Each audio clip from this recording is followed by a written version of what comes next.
The Reception of Maitreya by Benjamin Creme's Master.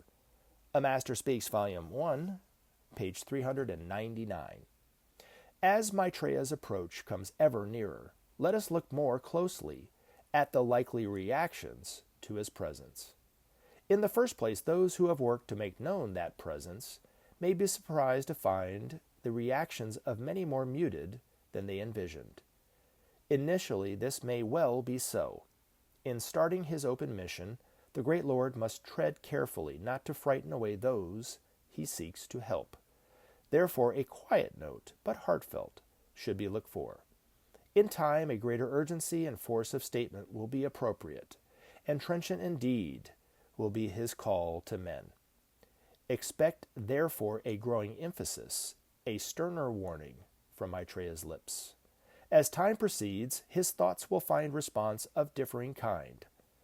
Those more traditionalist will find many of his ideas difficult to embrace, and will denounce them in strident terms. Others, less hidebound, will consider and appraise them, and from this group will he find many who will gladly espouse his cause.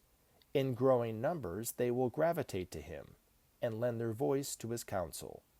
Proceeding thus, Maitreya's teaching will draw forth from men their highest aspiration, awakening them to the troubles and perils of this time, and also to the simple means of conquering forever the problems and dangers of today. Thus will it be. Thus will men receive the insight and the leadership they yearn for, and thus will they call for the changes so sorely needed to the fabric of men's lives.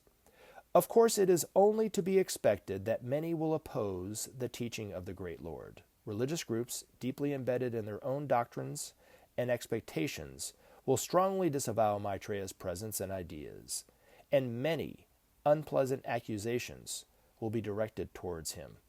Nevertheless, many will be inspired and renewed in faith, and will give of their best for Maitreya's cause. The business conglomerate, so highly invested in today's crumbling structures, will react in one of two ways.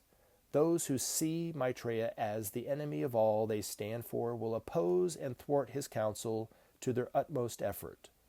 Those who see him as the voice of the future, as the only possible way for men, will welcome and espouse his ideas and lend their expertise to his growing support. Thus will the factions act and take their stand for or against the future, the only way open to men. The masses everywhere will follow their leaders. Gradually, they will recognize that Maitreya speaks for them, their needs, their aspirations for a better, safer life for their families, a future they can dimly feel is theirs by right, waiting to be born.